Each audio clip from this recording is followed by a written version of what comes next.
Assalamualaikum warahmatullahi wabarakatuh. Saya atas nama Andri Bokiu O271191047. Di sini saya akan mempraktekkan mata kuliah fisiologi biota air dengan cara metode prakteknya, yaitu dengan membedah ikan dan menjelaskan bagian organ dalam pada ikan. Baik, di sini saya dalam prakteknya saya menggunakan ikan lajang.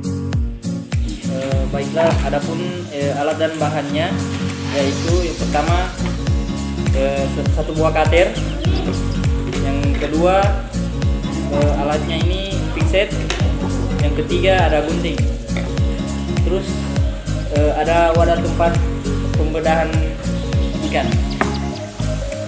Terus bahannya yang utama adalah ikan.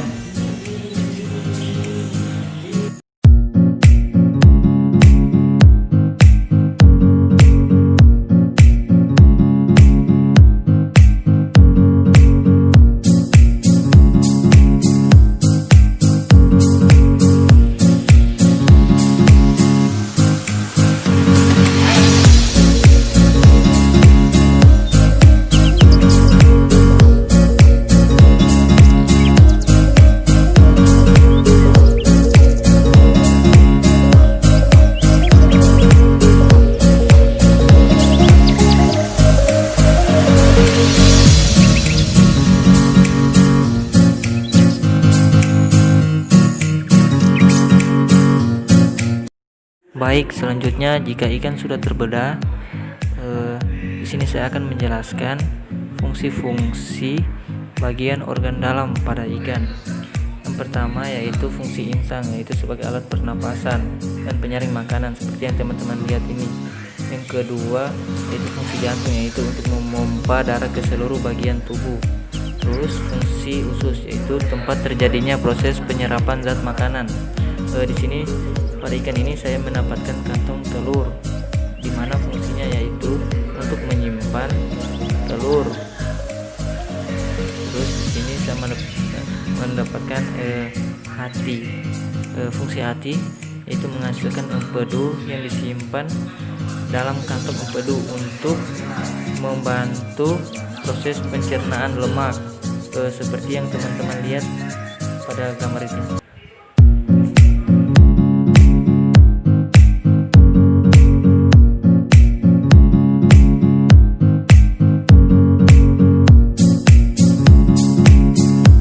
Baiklah, saya akan menjelaskan tentang sistem peredaran darah pada ikan. Sistem peredaran darah pada ikan dimulai pada jantung.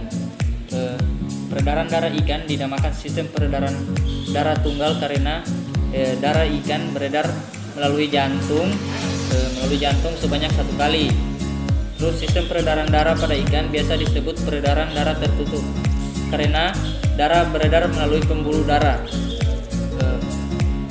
Seekor ikan mempunyai sebuah jantung dengan dua ruangan utama, yaitu satu atrium atau serambi dan satu ventrikel atau bilik. Proses peredaran darahnya dimulai dengan darah dipompa oleh jantung, tepatnya ventrikel. Kemudian darah mengalir menuju insang, yakni tempat terjadinya pengambilan oksigen oleh darah dan pengeluaran karbon dioksida lewat dinding kapiler seperti yang teman-teman lihat di sini, yang berjejeran ini di insang itu yang disebut dinding kapiler. Kapiler insang membawa darah yang kaya oksigen ke seluruh pembuluh kapiler yang terdapat pada bagian tubuh ikan. Selanjutnya darah ikan kembali ke atrium jantung melalui pembuluh baling atau vena. Terus mekanisme peredaran darah ikan.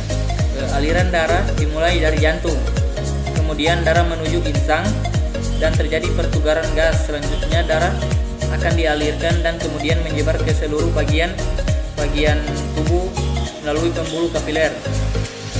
Darah dari seluruh tubuh yang banyak mengandung gas karbon dioksida akan dialirkan menuju ke sinus venosus yang selanjutnya akan masuk ke atrium.